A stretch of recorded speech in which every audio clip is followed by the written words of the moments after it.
पढ़ाई का आजादी नहीं मिला है। हमारे कोई अगर आपने कहीं देखा है कि रामायण पढ़ाया जा रहा है या महाभारत पढ़ाया जा रहा है या शिव पुराण पढ़ाया जा रहा है, हमारे धर्म के ऊपर हमारे को इतना बंदिस्त बना के रखा है कि हमारे बच्चों को स्कूलों के अंदर धार्मिक शिक्षण नहीं मिलता है।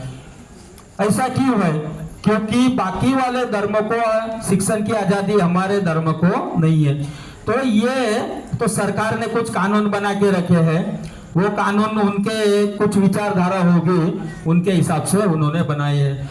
अभी अगर हो सके तो हमें और हम सभी प्रयास करते रहते हैं ज़्यादातर कि हमारे बच्चे अगर हमारा धार्मिक शिक्षण ले तो हमको कम से कम वो धार्मिक शिक्षण लेने के बाद वो अच्छा आचरण करेंगे, तो वो नशा नहीं करेंगे या तो वो कोई गलत कार्य में नहीं लगेंगे।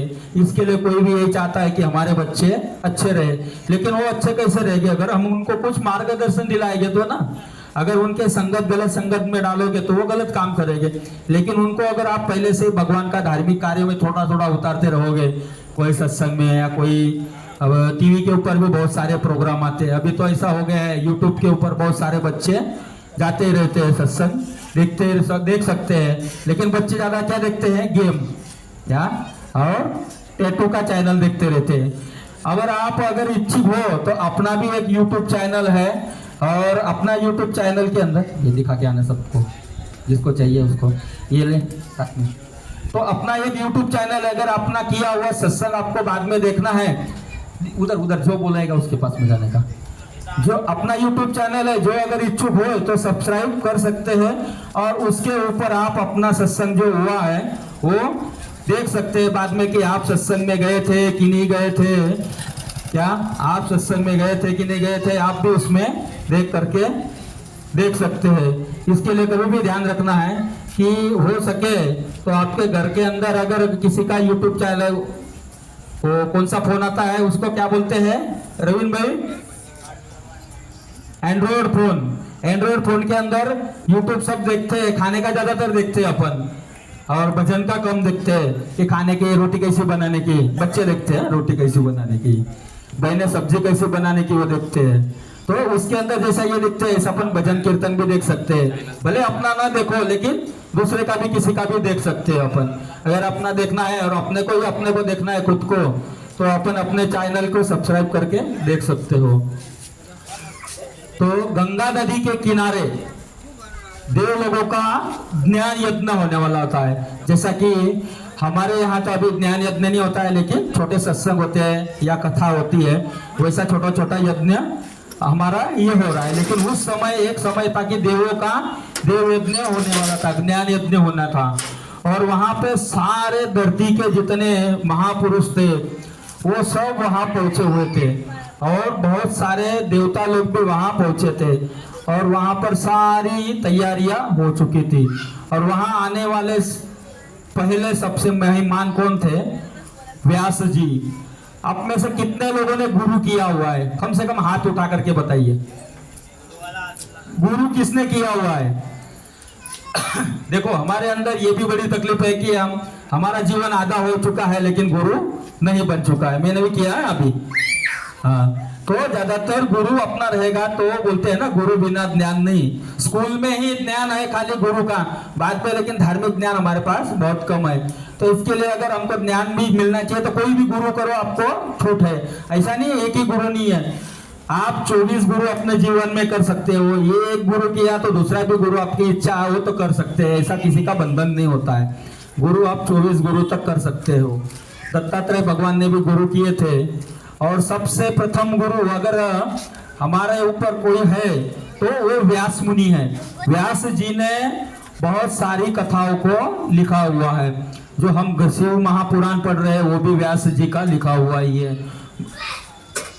और शिव महापुराण लिखा है व्यास जी ने, और पढ़ने का काम ज्यादातर कहीं पर भी देवलोकों के पास में जाते थे तो कौन पढ़ता था? आज भी हमारे यहाँ भागवत कथा होती है, तो बहुत सारी बार जो पढ़ने वाले होते हैं कथाकार, वो अपने को बताते हैं कि सूत जी ने ये कहा, सूत जी ने वो कहा। लेकिन ये सूत जी है क्या और सूत जी थे कौन? तो सूत जी इतने बड़े वक्ता थे कि वो कोई भी ग्रंथ एक बार अगर पढ़ लेते थे ना तो उनके अंदर पूरा बैठ जाता था। तो वो जहां पर भी कोई भगवान का या कोई भी कार्य होता था वहां पर वो पहुंच जाते थे। तो वहां सूत जी उनके ज्ञान यज्ञ में जैसा पहुंचते हैं तो सभी देवता लोग और सभी ऋषिगण बड़े खुश हो जाते हैं। बोले आप यहाँ पधारे हो तो आप कुछ न कुछ तो हमें अच्छा सा सुनाओगे। तब सूत जी बोलते हैं कि मैं तो आपका ज्ञान यज्ञ देखने आया था। बोले आप आए लेकिन हमको खुशी हो गया कि आपके ही माध्यम से हमको सुनना है। ज्ञान यज्ञ में जो वक्ता होता है जो मतलब छोटा बहुत सुनाता है, जैसा कि अपना भी ज्ञान यज्ञ है, हम भी छोटा सा जितना हमारा अनुभव जितना हमको आता है उतना ही सुनाएंगे। हमको तो ज्यादा कुछ नहीं आता है, थोड़ा बहुत आता है लेकिन उतना सुनाने का कोशिश करेंगे। तो सूत जी आते हैं, सूत जी उनको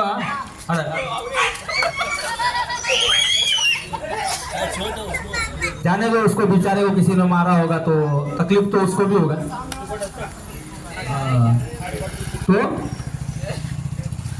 तो सूत जी कथा सुन रहे, सत्संग में नीचे बैठ।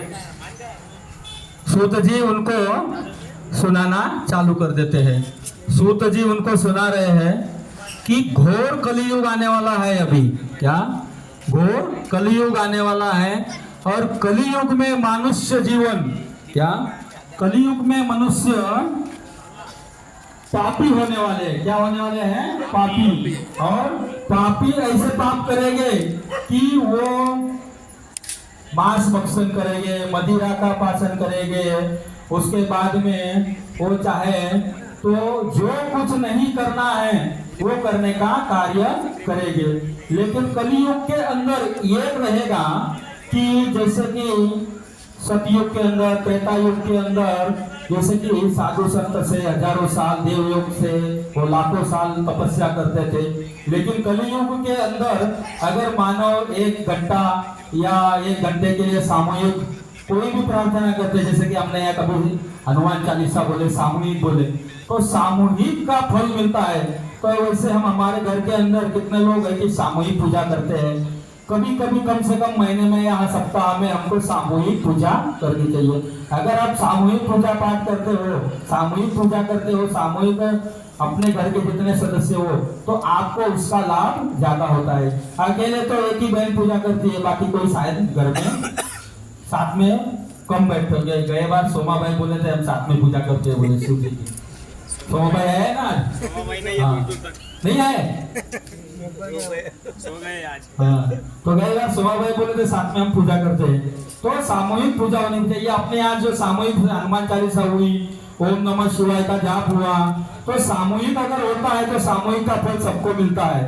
कभी भी अपने जीवन के अंदर बोलते हैं ना कि गई बार भी अपन ने बताए थे कि अगर कोई सत्संग करता है और कोई सत्संग सुनते हैं, कोई कथा होती है और कोई कथा सुनते हैं, कोई कथा सुनाता है, तो उसका फल अपने 14 पीढ़ी तक मिलता है। ये कहाँ लिखा है, कहाँ बताया था मैंने, कहाँ बताया था?